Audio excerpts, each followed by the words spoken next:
You didn't find this video by chance.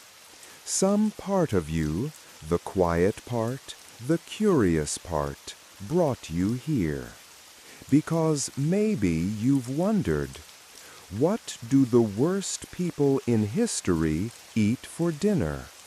Not in a tabloid sense, not as trivia, but because the plate is a mirror, and power always eats differently than hunger. If you're ready to hear the quietest secrets of dictators' dining rooms, stay with me. And if you're not, well, maybe you already closed the tab. Before we begin, breathe slowly. In through your nose, out through your mouth. Like you're preparing to taste something strange.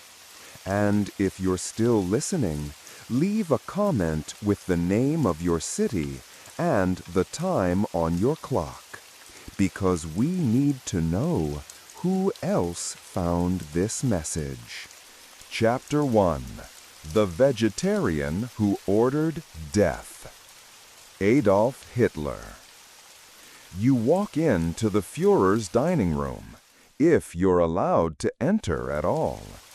The atmosphere is tense, quiet, like a mausoleum with linen napkins. No clinking of glasses, no toast, just the dull scrape of spoons in bowls of clear broth.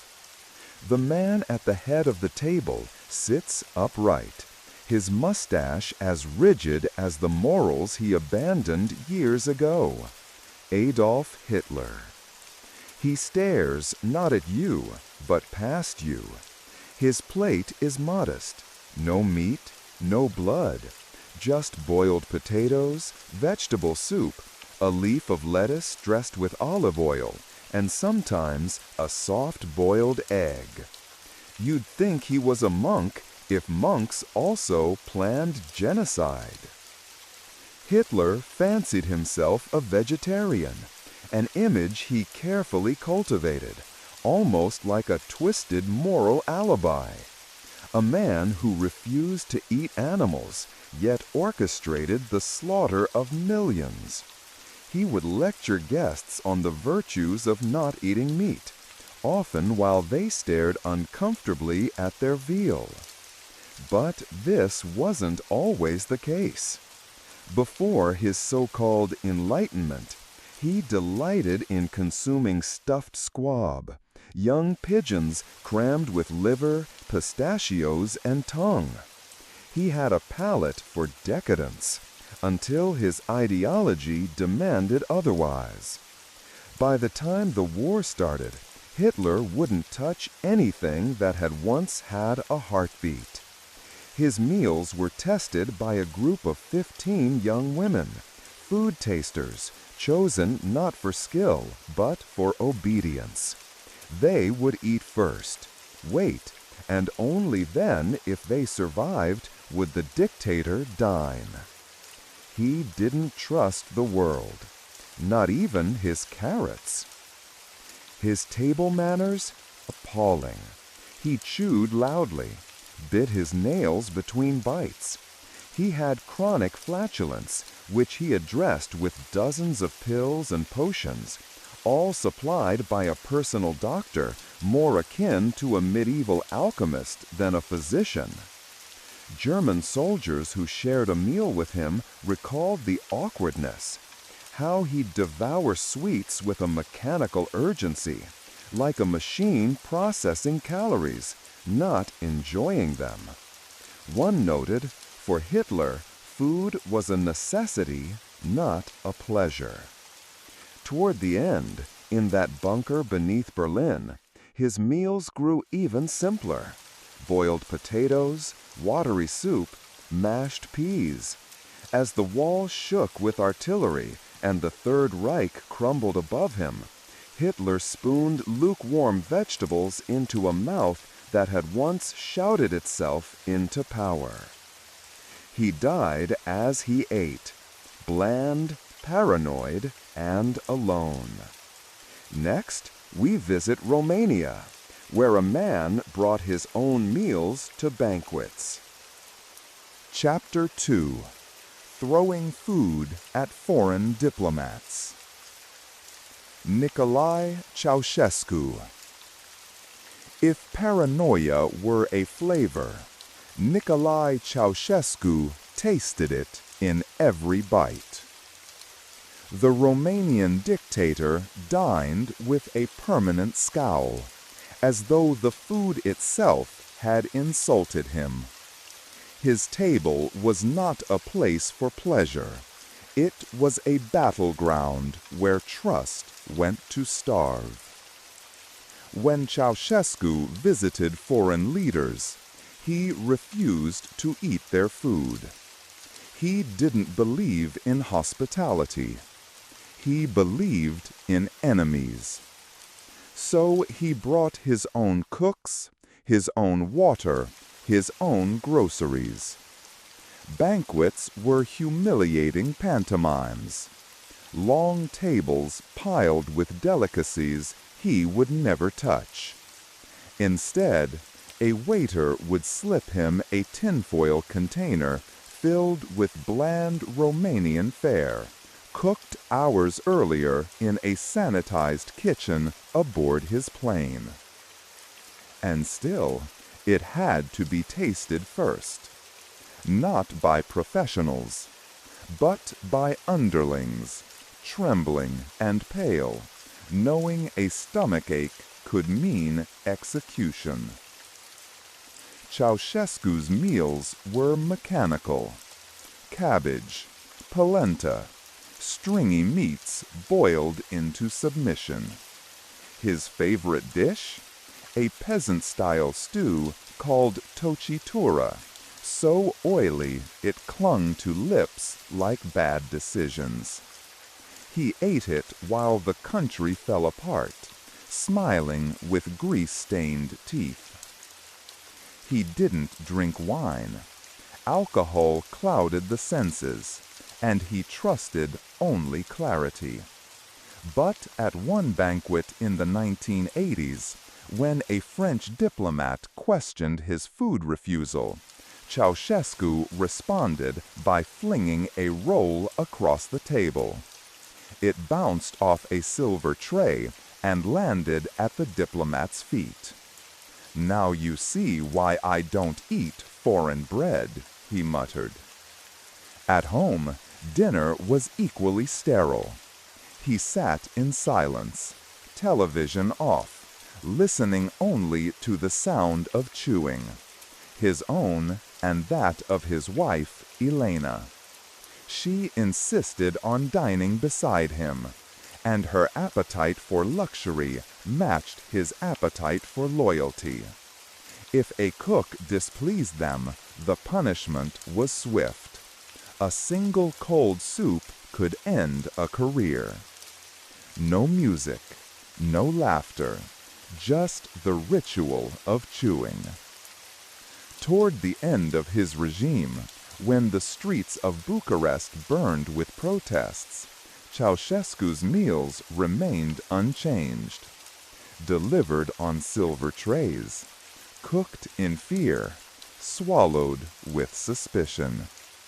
He was executed by firing squad on Christmas Day, 1989. His last meal is unknown, but if it followed tradition, it was probably boiled, bland, and untouched.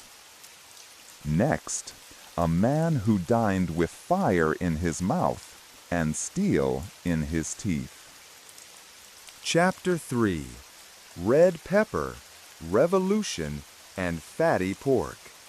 Mao Zedong. He didn't trust refrigerators. He didn't care for hygiene. And he believed that spicy food was the true measure of a man. According to Mao Zedong, if your tongue couldn't endure red pepper, you were unfit to endure revolution. He once declared, "Those who can't handle heat can't handle history." So his chefs brought him chilies by the sack, not for flavor, but for fire, for burning. He wanted to sweat through his skin and purge the weakness from his soul. But beneath that spice, there was always one constant: red braised pork belly. Chunks of glistening meat, soft, trembling fat, stewed for hours in caramelized sugar, Shaoxing wine, soy sauce, and the kind of silence that simmers inside an empire. The Chinese government eventually published the official recipe because imitators were everywhere. Each false version a threat to the myth, to the memory, to the man. Mao ate like he ruled, impulsively, ritually, dangerously. He refused to brush his teeth. He claimed the tea he drank was enough to claim them. And he'd chew walnuts, not as a snack, but to grind off the plaque. Even his molars were soldiers. He dined late at night, surrounded by silence, and the knowledge that his people were starving. But he never starved. He feasted, while millions faded like rice in boiling water. When you rule with famine, even your breath smells of power.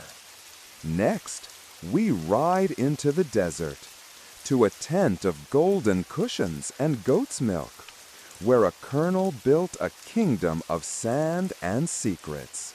Chapter 4. Milk of the Tyrant. Muammar Gaddafi. He called it the milk of the people. Warm, unpasteurized, directly from camels or goats. Muammar Gaddafi drank it daily, sometimes hourly, not from a glass, but a golden cup, etched with tribal symbols and the word strength.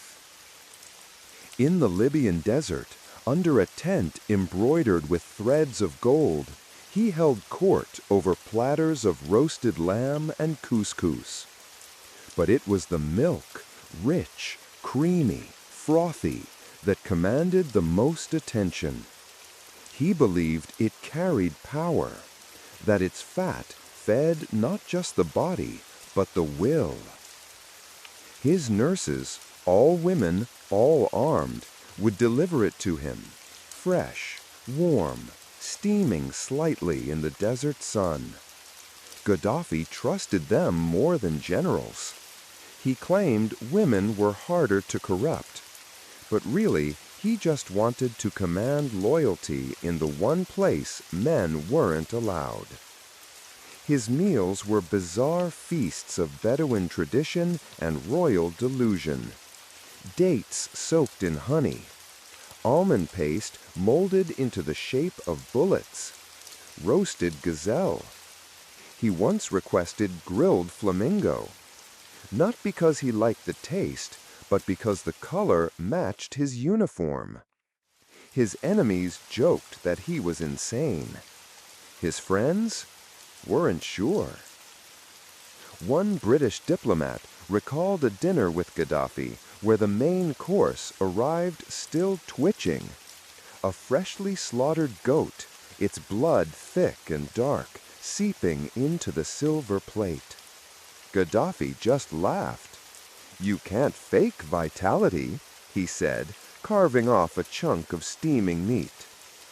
He believed in vitality, in raw strength, in consuming life before it faded. He hated refrigerators, refused preservatives, claimed cold food made cold minds. His chefs had to prepare every meal from scratch, often under surveillance, their recipes dictated by his mood, the temperature, even the wind. Toward the end, as rebel forces closed in, Gaddafi continued dining beneath his tent. The food didn't change. The rituals didn't stop. Even as his empire crumbled, he drank his milk from gold. Next, we sail north to a palace of mirrors, where a man obsessed with appearance once banned chewing gum on camera.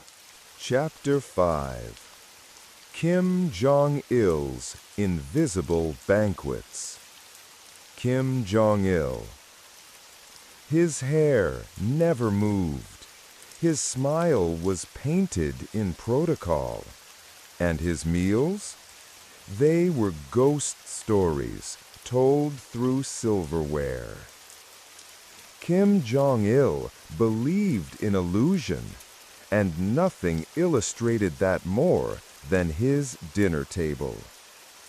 His favorite dish was shark fin soup, not because it was delicious, it isn't, but because it was rare, banned, and cruel. Power, he believed, must be swallowed in whispers. He had a private chef, trained in Italy and Japan, who flew around the world collecting ingredients. Sea urchin from Tokyo, caviar from Iran, melons from China. Each grape had to be perfectly spherical. Each fish line-caught, never netted. But here's the twist. He rarely ate in front of others. Meals were staged, sometimes multiple times per day, purely for show. Tables overflowing with dishes he wouldn't touch, just to be seen. Cameras would capture the abundance, and then the food would be thrown away. He feared poisoning. Every dish was tested by multiple tasters. His silver chopsticks, coated in layers that would turn color if exposed to toxins. He banned chewing gum during official broadcasts. It made people look weak. In his private cinema, he would screen films while eating popcorn made with French butter and salt from ancient Korean mines. His favorite movie snack? Raw lobster tails dipped in warm brandy. He died in 2011. Some say from a heart attack. Others say from indigestion. But one thing is certain. His appetite for control was bottomless. Next, we turn west, where a dictator who worshipped bodybuilders had an obsession with peanut butter and honey sandwiches. Chapter 6. The Sandwiches of Saddam. Saddam Hussein. He admired Stalin. He envied pharaohs. But when it came to food, Saddam Hussein had the cravings of a schoolboy. His favorite meal? Peanut butter and honey sandwiches. Soft bread, no crusts, slathered with sweetness. Sometimes with banana slices. Sometimes just the spread, sticky and childlike. Saddam ruled Iraq with an iron fist, but his diet was more playground than palace. Sure, he held golden forks. Sure, his table was surrounded by generals and tapestries and men who feared eye contact. But the meal? Simple, almost embarrassingly so. He'd sometimes demand frosted flakes, imported, sweet enough to remind him of childhood, or perhaps of a world before coups and executions.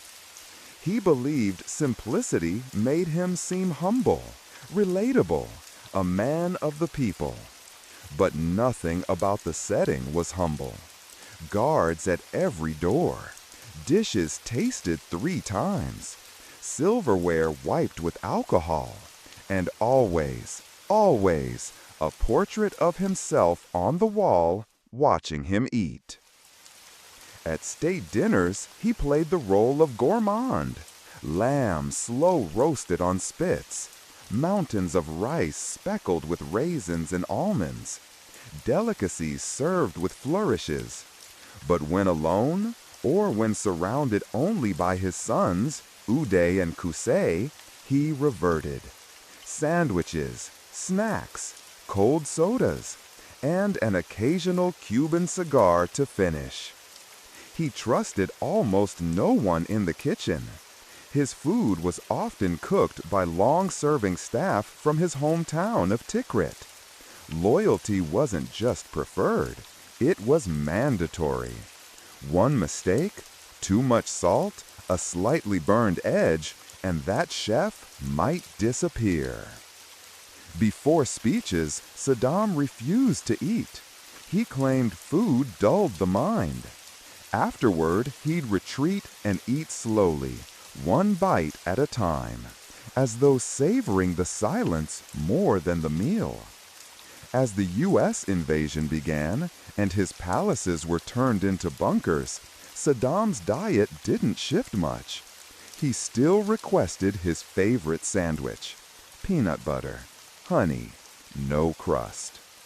When they found him in 2003, bearded, hiding in a spider hole outside Tikrit, they discovered Mars bars, bottled water, and a half-eaten sandwich wrapped in paper. Pause. Even the gods of fear have cravings. Chapter 7. Vodka, Power, and Pickles. Joseph Stalin. He drank vodka the way some people breathe. With Stalin, food was theater, brutal, paranoid, and drenched in symbolism. A typical dinner began at midnight and ended at sunrise. Guests weren't invited, they were summoned. And no one refused, not even generals, especially not generals. At these meals, vodka wasn't optional. It was mandatory. Refuse a shot and you'd find yourself under suspicion. Accept too many and you might reveal something fatal. Stalin watched everyone. Between toasts, between laughs, between forkfuls of pickled herring and roasted meats, he observed. His favorite dish? Georgian cuisine, from his homeland. Spicy stews, lobio, beans simmered in clay pots, khachapuri, molten cheese bread, shashlik, skewered meat grilled until blackened. But the one thing always on the table was the pickle plate. Cucumbers, tomatoes, cabbage, garlicky, sharp, fermented, like the politics around him. He'd spear a pickle with his knife, raise a glass, and begin one of his endless toasts. To health, to vigilance, to the enemies of the people, may they choke on their soup.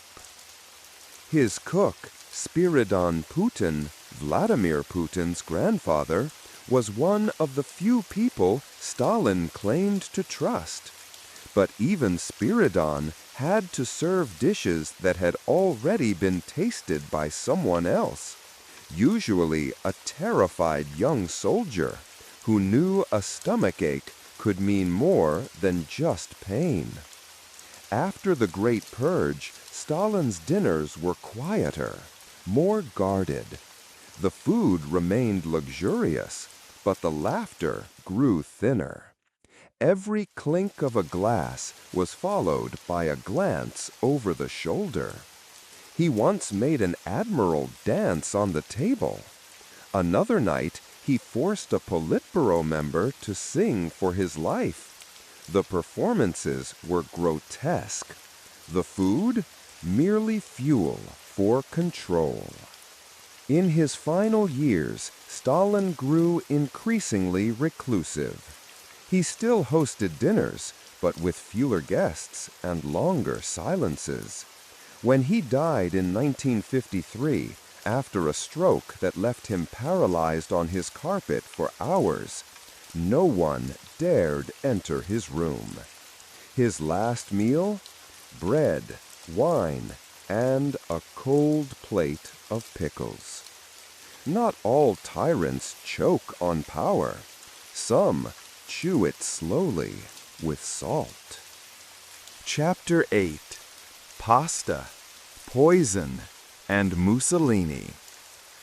Benito Mussolini. Il Duce fancied himself immortal. He feared no bullet, no bomb. But pasta, that he respected. Benito Mussolini was a dictator of appetites, carnal, culinary, cosmic.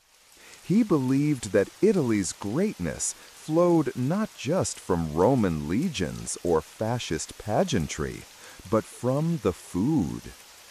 He kept his diet simple, strangely ascetic. A bowl of garlic-laced pasta, a few raw vegetables, olive oil, always.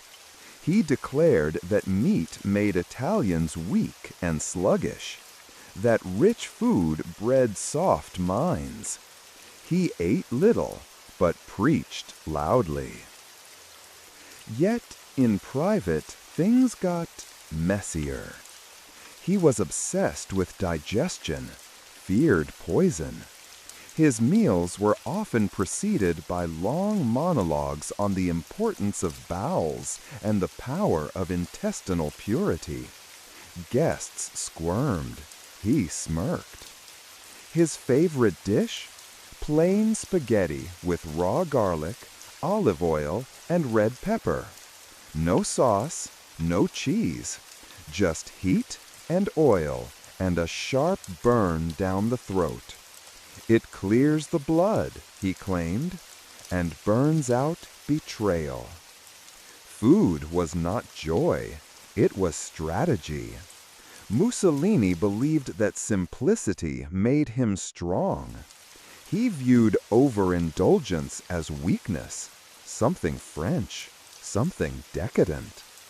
He had food tasters, a loyal farm supplying untainted vegetables.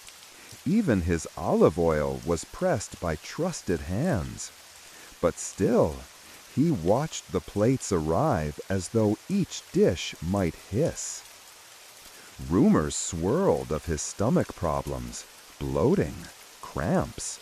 Some whispered it was guilt, others paranoia. He visited mystics and doctors alike, demanding purgatives and teas. He once banned pasta altogether for the nation, replacing it with rice, claiming it was more patriotic. The people revolted with forks. In the end, food did not save him, nor did it kill him. When he was captured and executed by partisans in 1945, he had not eaten for over a day. His final meal was a cold piece of bread and cheese, shared with his mistress, Claretta Petacci, in hiding. They say he looked up from his plate and muttered, "This is a meal for peasants." She smiled. "Then it suits us now." Not all endings are written in blood. Some are carved in bread. Chapter 9.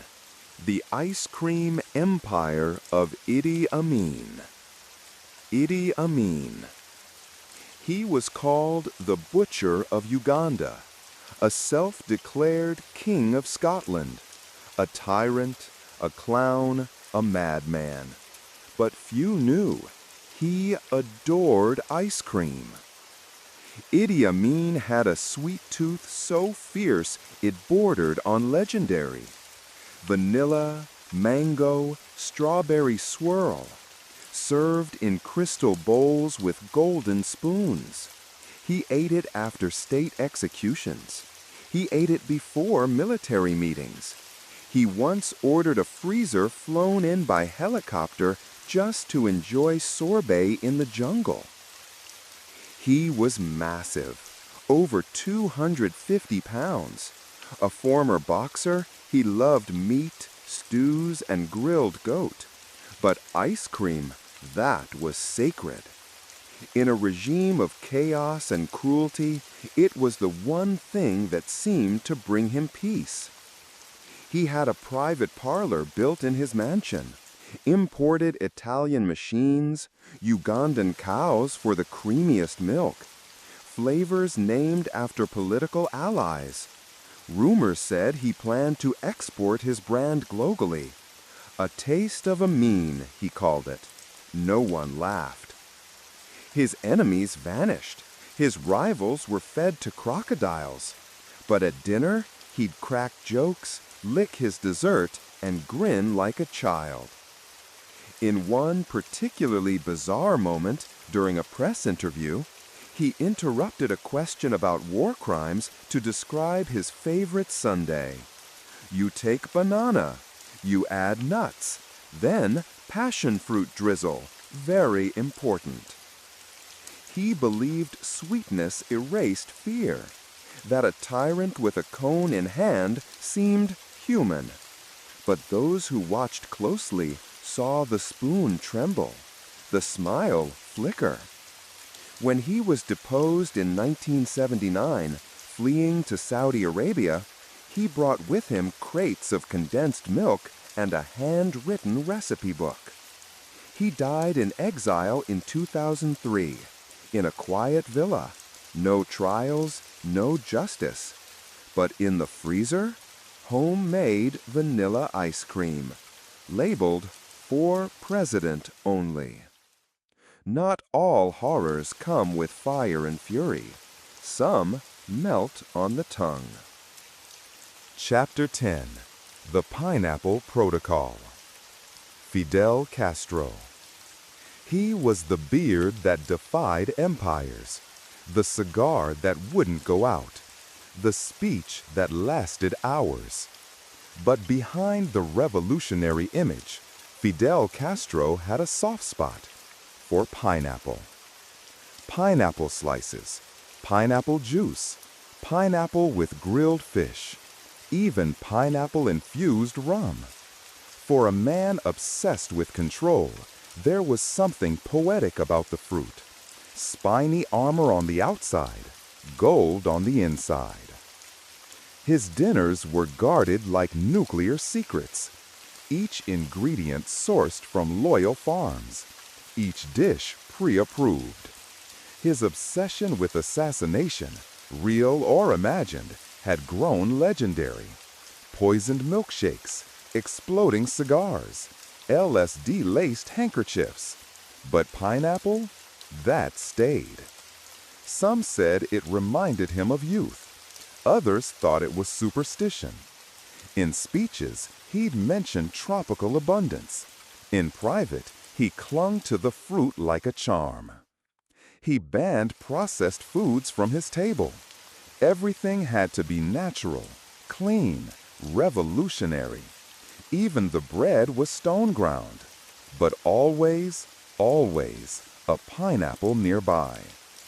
Visitors were often served simple meals: rice, beans, grilled fish, and slices of fresh fruit.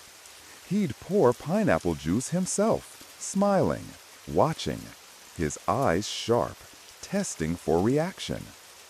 To dine with Castro was to navigate an ideological jungle. You didn't just eat, you proved loyalty with every bite. Disdain a dish, and you might be denounced. Overeat, and you'd seem greedy. Pick at your food, and you might be a spy. His personal chef once confessed that Fidel's favorite comfort meal was pineapple glazed pork. Slow cooked, tender, served with yucca. On difficult nights, he'd request it silently. During the Cuban Missile Crisis, as the world held its breath, Castro was in his compound, reportedly eating pineapple slices from a tin, pacing barefoot across tile, thinking, waiting.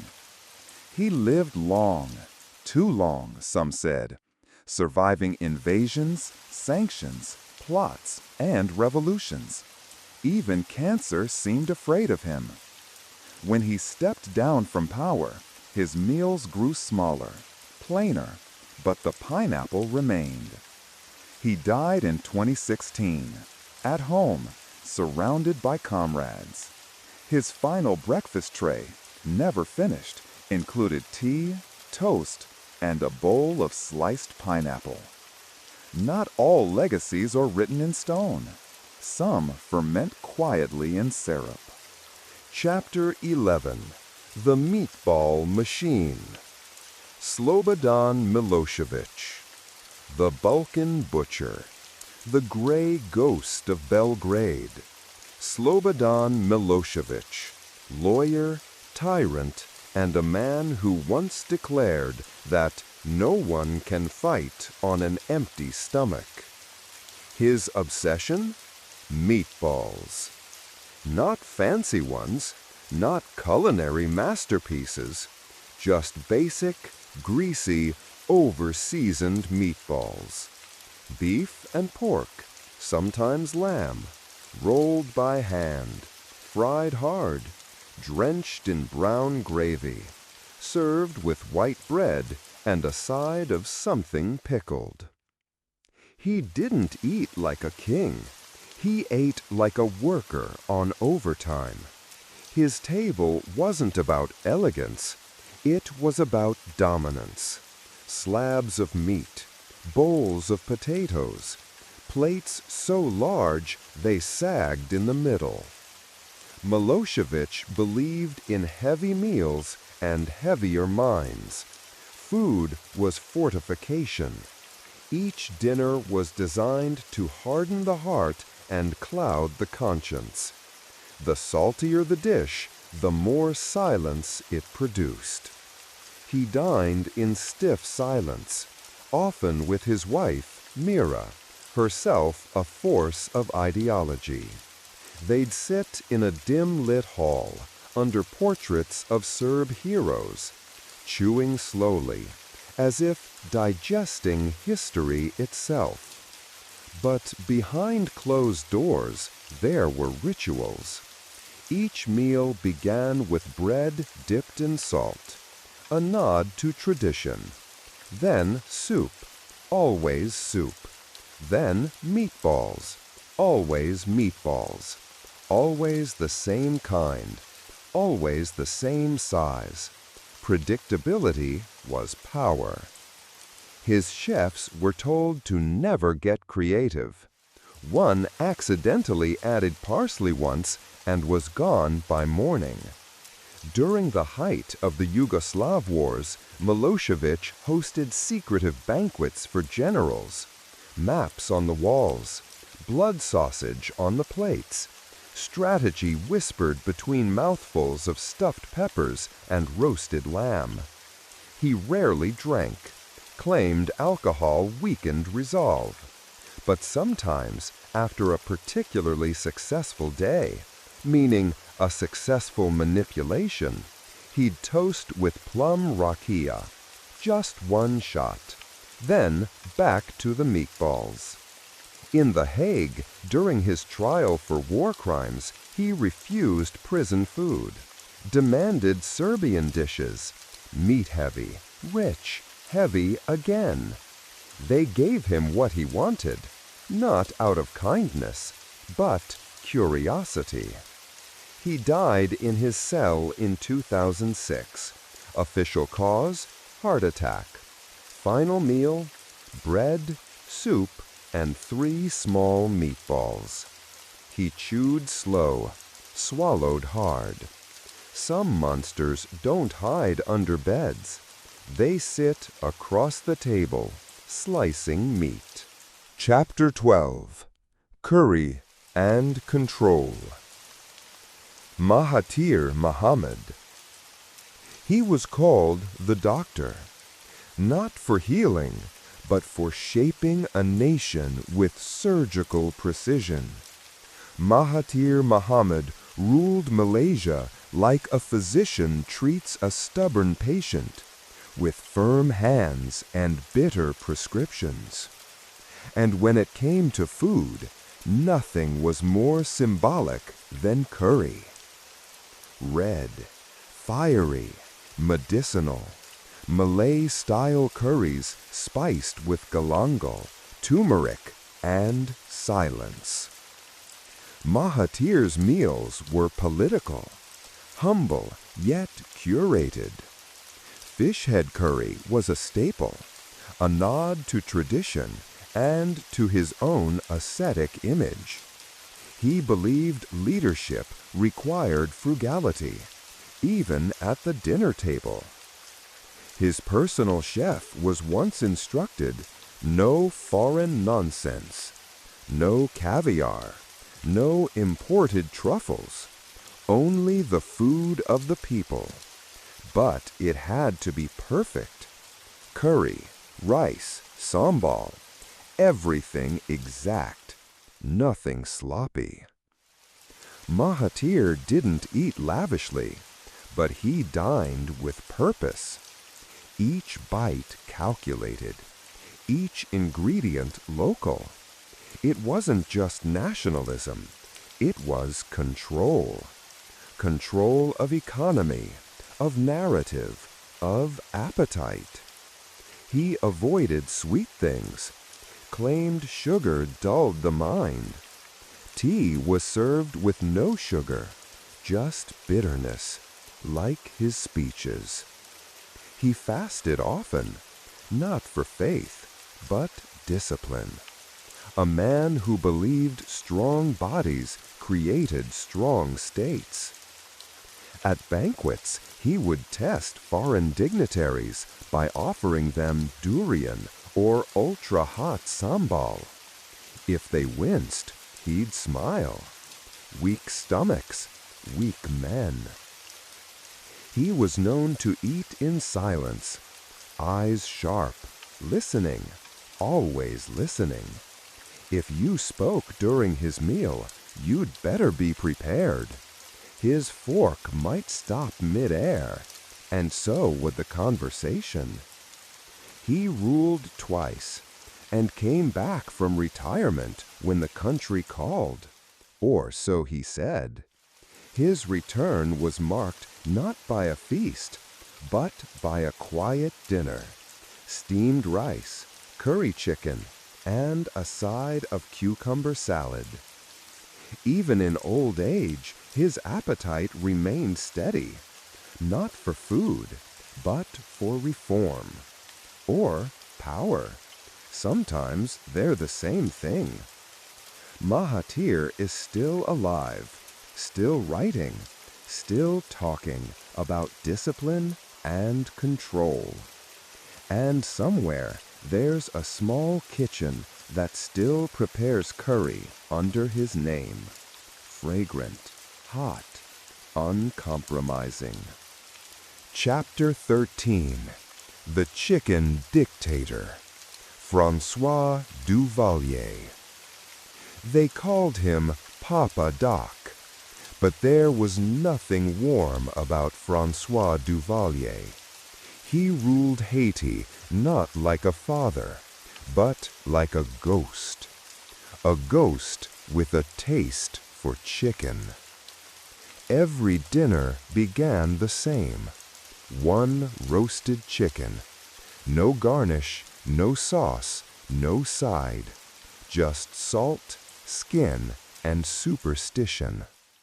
It wasn't about hunger. It was about ritual, about fear. He believed in voodoo, claimed to be the earthly vessel of Baron Samedi, the Loa of the dead. And the chicken? A spiritual shield, a sacrifice consumed, not offered. Every bite was a spell. Duvalier didn't dine alone. His tons-à-coups, secret police in dark sunglasses, stood nearby, watching, silent, their plates untouched until he was done. In public, He appeared with powdered face and dark suits, his voice soft, his power absolute. In private, he ate slowly, tearing meat from bone like parchment from an ancient text. The presidential palace reeked of incense, sweat, and fried poultry. No foreign dish ever crossed his table. Chicken was pure, familiar, Haitian. Everything else, contamination. One aide once served fish. The man disappeared. Even his speeches were seasoned with food metaphors. "My enemies are bones I pick clean," he once said, "and those who plot will be fried in their own oil." He used hunger as a weapon, let regions starve, then arrived with trucks of chicken, as if to say, "I give life, I take it." When he died in 1971, doctors claimed it was heart failure, but in whispers they say he choked, not on power, but on a chicken bone. His body was buried in Port-au-Prince, but some claim he rose again. In villages, they leave cooked chicken by crossroads, just in case. In Haiti, the dead don't always stay dead, and some still hear chewing in the dark. Chapter 14. Kimchi and Command. Kim Jong-il. He ruled not just by decree, but by dinner. Kim Jong-il, the dear leader with a film collection of 20,000 titles, a bouffant defying physics, and a tongue trained in global delicacies. But one dish reigned supreme at his table: kimchi. Fermented, fiery, faithful. His obsession with food wasn't hunger, it was theater. Meals were orchestrated like military parades, timed, balanced, rehearsed. Each dish passed through layers of tasting agents. Poison was always a possibility. So was perfection. Kimchi, spicy fermented cabbage, was never just a side dish. It was identity, national strength, fermentation as metaphor. He demanded it be made in bunkers, sealed from impurity. Even air was filtered. Kimchi, like ideology, had to be preserved without foreign contamination. He imported rice from Thailand, grapes from China, lobsters from Japan, caviar from Iran, but always returned to kimchi, the dish of the people, in theory. In reality, the people's cabbage often rotted in empty markets. His aged in jade jars.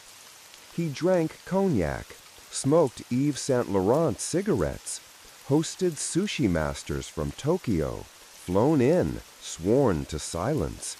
His chef once said the dictator cried during good sushi, laughed at poor caviar. But kimchi remained.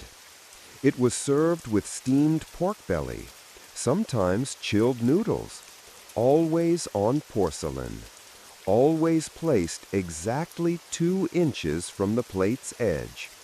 He ate with gold chopsticks, custom-sized, 1 inch shorter than standard, for speed, not elegance.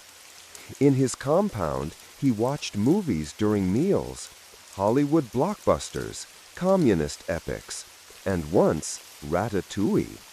Reportedly, he asked if the rat could cook in Pyongyang. Nobody laughed. Dinner was sacred. Interruptions were executions. One general sneezed during a toast. He was never seen again. On his birthday, the nation received food rations, if any, but his banquet table overflowed: octopus, eel, bird's nest soup, and piles of kimchi shaped like mountains. He believed fermentation was proof of strength, that those who waited endured, that decay, controlled, became flavor. Kim Jong-il died in 2011. Heart attack on a train, they said. Likely alone. On his desk, scripts, reports, and a sealed container of kimchi. His son took power. The rituals continued. The jars were sealed. The ideology preserved. In North Korea, the cabbage still ferments. And some say, so does the legacy. Chapter 15. Tea and Terror. Pol Pot. He preferred silence in the fields, in the cities, in the minds of his people. Silence and tea. Pol Pot, architect of Year Zero, destroyer of books, cities, and thought, drank tea like it was ritualized denial. No sugar, no milk, just boiled bitterness. He believed in purification through simplicity, so meals became sparse, controlled, austere. Rice and boiled vegetables, sometimes dried fish, always tea. Served in chipped enamel mugs. Communist aesthetics, he'd say, or maybe just paranoia. His cooks were instructed to use no spices. Flavors clouded clarity. Meals should be functional, not indulgent. Nutrition over pleasure. Control over curiosity. He didn't eat with forks. He used spoons, dull, utilitarian, non-violent in shape. But everything else about his table was sharp. Edges, eyes, expectations. They say he'd sit alone at night, sipping lukewarm tea, staring at maps. Entire provinces erased with a gesture, like a stain wiped clean. His enemies were intellectuals, people with glasses, people who spoke French, people who remembered things. So his meals were memoryless, bland, identical, erasing all sense of taste or time.